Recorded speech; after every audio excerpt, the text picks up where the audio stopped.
isso tem, bom, tem alguns lugares, acho que aqui em Porto Alegre não, né? Mas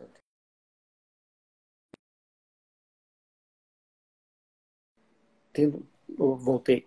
Tem lugares que não em Porto Alegre, que sabe que não tem eletro, né? Que é o que é quase seria quase o fundo do poço. Não pode ter uma porta aberta, né? Uma porta, que a gente diria, uma emergência, né? Que a gente chama de porta aberta, sem ter um eletrocardiograma, né? E sem ter alguém que possa enxergar o eletrocardiograma, porque também não adianta ter um eletrocardiograma e não tem quem que interprete, né? Mas essas coisas que a gente considera como básicas, né? Na verdade, as coisas básicas, como quase em tudo na medicina, são as que mais fazem diferença, né? Se a gente for analisar. Mas 90% dos pacientes que procuram porque tinham um exame de colesterol alterado ou porque a pressão estava alta. Sim, mas são dois fatores de risco importantíssimos, né, para que a gente evite ter grandes problemas, né? Então, o eletrocardiograma indiscutivelmente é um exame que tem que ter e as pessoas têm que saber, né? E eu acho que a gente se sente responsável por isso. Eu acho que a gente trabalha muito nisso. Eu também na questão de colocar a importância, até quando nós estávamos discutindo a live, né? E pensando em métodos e tal, e a sugestão até foi tua de a gente fazer a live sobre eletro mesmo, né? Por isso, pelo tamanho da importância, né? Às vezes a gente tem, né, que isso é normal do ser humano, né? Às vezes a coisa mais moderna, a coisa nova, a última,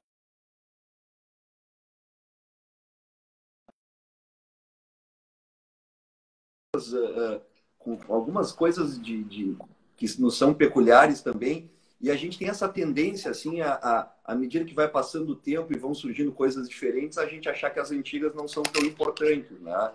Mas eu reconheço para ti, assim, não por eu trabalhar com isso e por eu gostar muito de estudar e também de ensinar o eletro, mas eu realmente não sei se a gente tem alguma outra ferramenta de custo tão baixo, tão barata, né? E tão amplamente acessível que faça tanta diferença, assim. É difícil estudar isso, assim, né? Mas até Sim, seria um exatamente. tema de um estudo interessante. Que outro método tem uma capacidade tão grande de identificar um problema e gerar medidas que salvam vidas de pacientes com custo tão baixo? Pensando aqui, não me vem nenhum método que chegue nem perto, assim, né, cara? É verdade. Então... Vamos falar do infarto, entendeu? Que é uma situação, né, aguda que mata aí 10 milhões de pessoas ano no mundo, 10 a 15 milhões de pessoas ano. Mata, não é ter infarto, é matar, né? Pessoas morrem de infarto, né? E a gente acredita que o diagnóstico seja feito talvez de 8 a 10 vezes esse não infartos exatamente, doenças cardiovasculares matam 10 milhões, mas ok, está dentro disso aí, mas que a gente tenha 10 milhões 5 milhões de mortes por infarto. Então, tivesse aí 50 milhões de infartos. Né? Então, tem um exame que é o principal para tu identificares, né, em 50 milhões de pessoas ano uma condição com altíssima mortalidade e morbidade, que é, para as pessoas não sabem, morbidade é manter alguma limitação, alguma dificuldade, né, depois de um evento como esse. Então, assim, Não, eu acho que tu tá absolutamente correto quando tu imagina, né, em relação ao custo-benefício de um exame tão simples como esse. O que me chama até a atenção é que, assim, eu até acho, e aí eu tenho dificuldade de entender isso, como muitos gestores, em especial assim no interior, né? Mas ainda a gente vê isso também aqui em centros que não são centros de excelência, assim, os gestores não investem tanto na qualificação e no treinamento da equipe nessas áreas, assim, né? E a gente vê em emergências de cidades menores, assim, situações que poderiam ser melhoradas de forma significativa, mas às vezes não tem um interesse institucional de daqui a pouco treinar aquela equipe, colocar, disponibilizar equipamentos com rápido acesso, né? Por exemplo, o eletrocardiograma no cenário do infarto. Hoje a gente tem uma recomendação universal, tanto da sociedade americana quanto da sociedade europeia e sociedade brasileira, de que o paciente que chegue com dor torácica na emergência deva fazer o eletrocardiograma em até 10 minutos. Né? E isso, de novo, tem uma capacidade de salvar vidas incrível. Mas a gente precisa ter também um maior interesse dos nossos gestores, em especial os gestores públicos, né? No sentido de realmente valorizar isso e identificar isso como uma das coisas principais no atendimento, por exemplo, numa unidade de emergência. Né? Montagem, de novo, aqui de rotina, montagem de protocolos assistenciais, qualificação da equipe, treinamento que começa lá na frente, técnico de enfermagem, enfermeiro, médico, né? E até assim, muitas vezes a gente tem em outros países até exemplos de paramédicos assim, já com alguma instrução nessa área para identificar coisas mais diferentes. Então, acho que falta aqui também um interesse coletivo de ajustar isso e de qualificar isso, né, cara? Um problema, né, que é que a gente entrou também nesse aspecto, nessa seara, né, é que lamentavelmente isso e talvez esse seja um dos motivos pelos quais a gente tem tão poucas campanhas, né, em relação à doença cardiovascular e tal, e a gente vê e tem muito e nenhuma dessas doenças outras que têm as suas campanhas a gente vai diminuir a importância delas de forma alguma, né? Acho que câncer de mama fundamental, né? É uma doença muito agressiva em mulheres jovens, né? Até as questões relacionadas também a HIV, né? Contaminação e tal.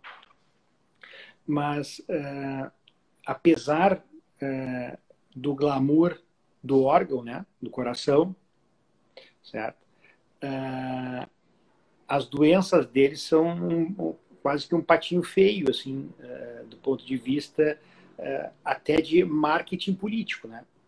Sem dúvida. Eu concordo. Porque não tem sangue, não tem fratura, não tem acidente, não tem nada. Tem um cara que chega lá perfumado, de gravata e terno, disse que teve 3 vezes dor no peito nas últimas 24 horas, né? E agora a dor não passa, ele está suando um pouco, está sentindo um pouquinho desconfortável. Né? É assim que ele chega, às vezes, na emergência. Aí tem uma parada cardíaca na nossa cara ali. Então, então investir no eletro, né, também dá pouco marketing. Sem né? dúvida. Treinamento de entrada. Né? A gente está vivenciando isso agora de uma forma incrível, com esse direcionamento que é, obviamente, fundamental para a questão do Covid, né?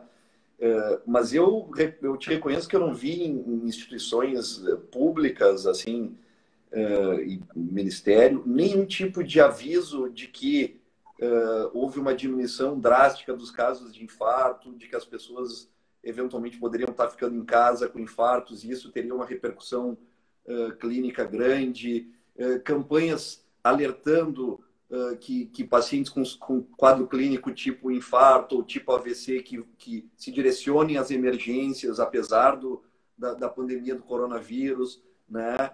E aí entra nessa coisa que tu falou, isso eventualmente não tem retorno político, às vezes, né, cara? A Organização Mundial da Saúde não falou sobre isso. É verdade. É verdade. Não, isso Parece que não existia mais doença nenhuma no mundo, só uma, né?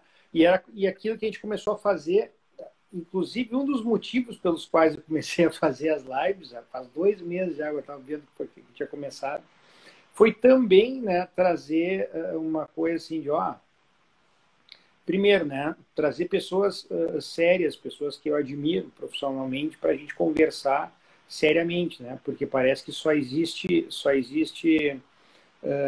mídia social para quem,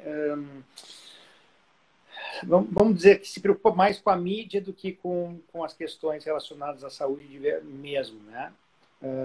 Sem dúvida, cara. E a outra, né, de a gente manter um canal falando, pessoal, não é só a Covid.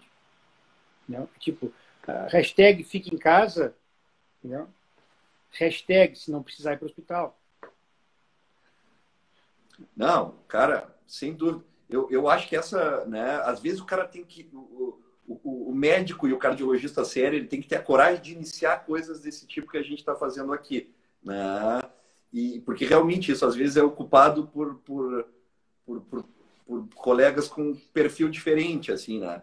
Mas, cara, a gente tem que, os médicos competentes, qualificados, têm que ocupar esses espaços. E aqui a gente vê assim, nós estamos sexta-feira, quase 9 da noite, tem mais de 50 pessoas aqui, pessoas mandando pacientes nossos, assim, né, mandando dúvidas, abraço. Cara, isso é uma sinalização de que as coisas estão são de que tem quórum, de que tem público interessado e de que esse é o caminho de conversar direto com não só com os nossos colegas que também estão presentes e que esse compartilhamento de ideias é super importante, a gente faz isso toda hora, mas também com os pacientes, também com as pessoas que não são da área da saúde, mas que querem ouvir da gente, né, do seu médico, de pessoas que são pessoas preocupadas com a qualificação. E a gente conversar, né, de uma forma assim mais não estilo congresso, né? A gente falar de uma forma mais uma conversa do dia a dia, como a gente conversa. Descontraída, né? E conversando na frente das pessoas aqui, e elas enxergando, olha só, entendeu? Os caras são como a gente, entendeu? E a gente é mesmo, né?